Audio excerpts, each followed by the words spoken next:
Meio-dia e 2 minutos, com temperaturas mais amenas, pelo menos aliviou um pouco da pressão.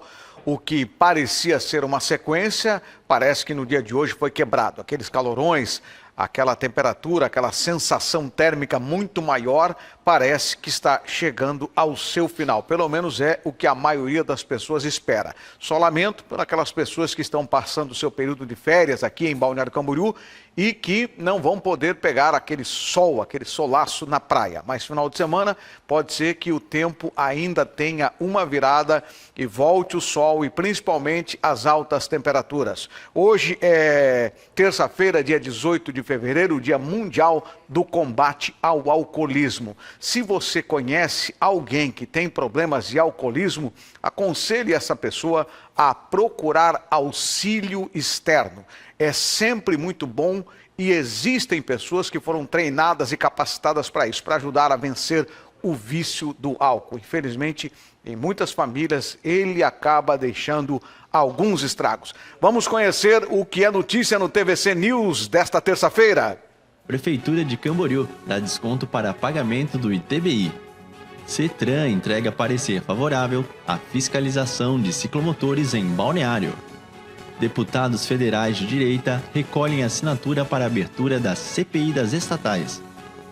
Prefeitura de Balneário faz acordo com a Celesc para a retirada de fios obsoletos. E ainda, a previsão do tempo ao vivo da Ipagre-Cirã. Fique conosco, está começando o TVC News. Depois de algumas atitudes muito positivas do poder público aqui em Balneário Camboriú, a situação dos ciclomotores e também dos autopropelidos, que são os patinetes, parece que agora se encaminha para um regramento. Para falar sobre isso, está conosco o presidente do CETRAN, que é o Conselho Estadual de Trânsito de Santa Catarina. Está conosco aqui na tela da TVC o Atanir Antunes, que é o presidente. Presidente, boa tarde. Boa tarde, sempre um prazer estar levando informações para a nossa querida Balneário Camboriú. Olha, nesse momento tem muitas pessoas em casa que estão nos assistindo nesse horário do meio-dia e eles têm lá o seu autopropelido, que é o patinete, e também o seu ciclomotor. Os regramentos de Balneário Camboriú foram colocados para vocês do CETRAN que aprovaram essas regras. Eu queria que o senhor falasse sobre isso, principalmente com essas pessoas que a partir de agora vão de fato ter que obedecer o que diz a lei. Bem, o cidadão de Balneário Camboriú que deseja adquirir um veículo dessa natureza, penso que primeiramente deve procurar ali o Departamento de Trânsito Municipal para ter as informações corretas e não acabar comprando um veículo em que exija um equipamento obrigatório previsto em lei e também o documento de habilitação.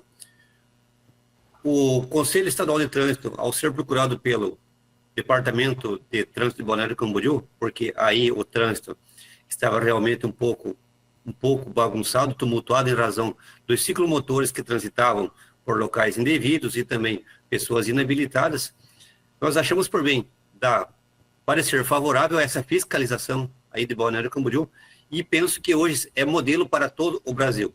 Então, o agente de trânsito pode fiscalizar sim, nós damos o respaldo e pode tomar as medidas previstas no Código de Trânsito Brasileiro. Certo. Com relação principalmente aos ciclomotores, qual que é o regramento que as pessoas precisam observar? Por exemplo, CNH, capacete, enfim, gostaria que o senhor falasse sobre isso. Bem, o agente de trânsito, ao fiscalizar, primeiramente, ele terá que ter em mãos uma trena. Primeiro requisito, para que ele verifique se entre os eixos desses veículos, que já não são mais automobilistas, mas desses veículos, essas scooter elétricas, se tiver mais do que 1,30 m entre eixos, já necessita de ser registrado, de ser emplacado esse veículo. Mais do que 70 centímetros de largura também. Então, esses requisitos básicos fazem com que a pessoa, ao pilotar um veículo dessa classificação, ele tenha o documento de habilitação e também observe as regras quanto ao registro e licenciamento. Por isso que é importante o pessoal, antes de comprar um veículo desse, saber se aquele veículo que ela está interessada em adquirir está sendo classificado como ciclomotor ou não. Certo. As pessoas estão perguntando, esses ciclomotores, eles precisam ter placa? Eles pagam o IPVA e todos os licenciamentos, aqueles que são obrigatórios para os veículos que trafegam normalmente nas vias? Sim, o ciclomotor, ele é um veículo que deverá ser registrado, emplacado e pagar as taxas de licenciamento. O IPVA, ele não paga porque é um veículo isento. Até 200 cilindradas não tem o IPVA, o imposto do veículo.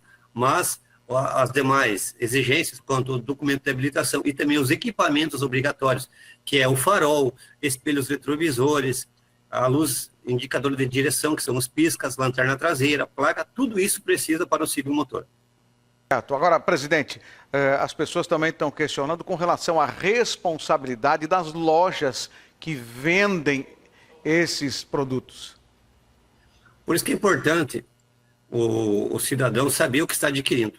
Porque muitas vezes, quando ele vai numa loja para comprar esse tipo de veículo, eles acabam sendo enganados. Porque o vendedor, como ele quer obter a sua comissão na venda, ele acaba muitas vezes induzindo o consumidor, o cliente, o munícipe, a comprar um veículo dizendo, não precisa, você pode levar que não precisa ter habilitação, não precisa ter emplacamento, nada. Mas não é bem assim. Eles têm que saber que os veículos que são classificados como ciclomotores necessitam sim de toda a documentação, não só para o veículo, como também para o condutor. Certo. Presidente, um outro questionamento que as pessoas estão fazendo é justamente com relação ao caso de acidente com escoriações. A pessoa tem a CNH, está lá com os seus equipamentos de proteção, mas acaba acontecendo um acidente numa ciclofaixa onde ele não deveria andar. Quais as penalidades que poderão vir sobre a pessoa que é o portador, o proprietário desses ciclomotores? Bom, só voltando um pouquinho para deixar bem claro, o ciclomotor, o condutor tem que ter a CNH categoria A, que é para moto, ou a ACC, que é a autorização para conduzir ciclomotor. E ao transitar com esse veículo na via, ele tem que transitar na pista de rolamento, junto com os carros, só que no lado direito da via, não sendo permitido para o condutor de ciclomotor transitar em ciclofaixas, em ciclovias ou calçadas ou passeios. Tem um lugar exclusivo para ele, que é junto com os carros, no bordo direito da via. Bom, a gente aqui vê, e aí ao longo desses últimos meses, a gente viu que realmente era uma grande misturança. Esse regramento é importante, e aí eu lhe pergunto, qual outra cidade do estado tem mais problemas como esse de Balneário Camboriú, que agora passa a caminhar para a resolução? Bem, as cidades que mais enfrentam esse tipo de problema são as cidades do litoral, porque, é claro, o pessoal vem para cá, é férias, é verão, e acabam, então, utilizando desse tipo de veículo. Quem nos pediu o parecer primeiramente foi Itapema, nós já emitimos um parecer em dezembro para Itapema, depois reforçamos agora para Balneário Camboriú na semana passada, e as cidades que mais têm esse tipo de problema são Balneário Camboriú, Itapema, Florianópolis. Está concentrado nessa região aqui da Grande Florianópolis. Tá certo, olha, presidente, muito obrigado pelas informações sobre esse assunto tão importante e que está relacionado diretamente aqui à nossa região, Balneário Camboriú, justamente por fazer parte do litoral. Uma boa tarde ao senhor e todos aí do CETRAN e, obviamente, a gente, dentro da necessidade, volta a acionar o presidente para trazer mais esclarecimentos se for necessário. Muito obrigado. Estamos à disposição. Muito bem. Olha, a Balneário Camboriú fez um convênio com a Celesc para a retirada de fios obsoletos. Esse que é um problema muito sério. Inclusive, algumas pessoas que visitam a cidade vão fazer selfie na Avenida Brasil e aí lá atrás, aquele monte de fios que realmente acaba atrapalhando o visual da nossa linda e maravilhosa cidade. Vamos acompanhar. A Prefeitura de Balneário Camboriú irá realizar um convênio com a Celesc para a retirada dos fios obsoletos das vias públicas da cidade e ampliação da fiscalização das concessionárias de operadoras responsáveis pelos fios. Está uma bagunça essa fiação descontrolada de todas essas empresas que pedem, né? E daí quem controla isso é a própria Celesc, ela que autoriza ou às vezes clandestinamente eles nos falaram que eles colocam essa fiação, né, de essas empresas de internet, de todos os tipos, né? Então, isso está está muito bagunçado, muito fio está jogado na rua, muita gente ligando para a COSIP, a gente não tem autonomia, nós não podemos mexer naquilo.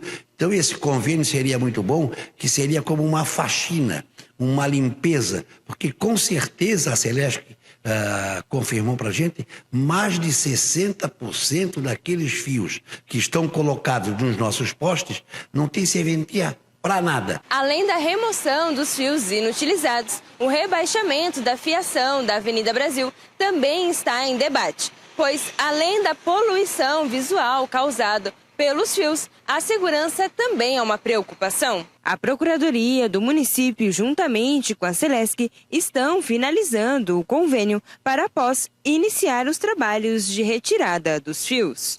Olha, a gente vai fazer um intervalo e vai torcer para que tudo aconteça de uma forma rápida, a retirada desses fios obsoletos. Mas a responsabilidade das empresas de telefonia, empresas que colocam esses fios, deveria ser observada e com muito rigor. Depois do intervalo, a gente vai a Brasília. Deputados federais colhem assinatura para a abertura da CPI das estatais. E em Camboriú tem desconto para pagamento do ITBI. Já, já.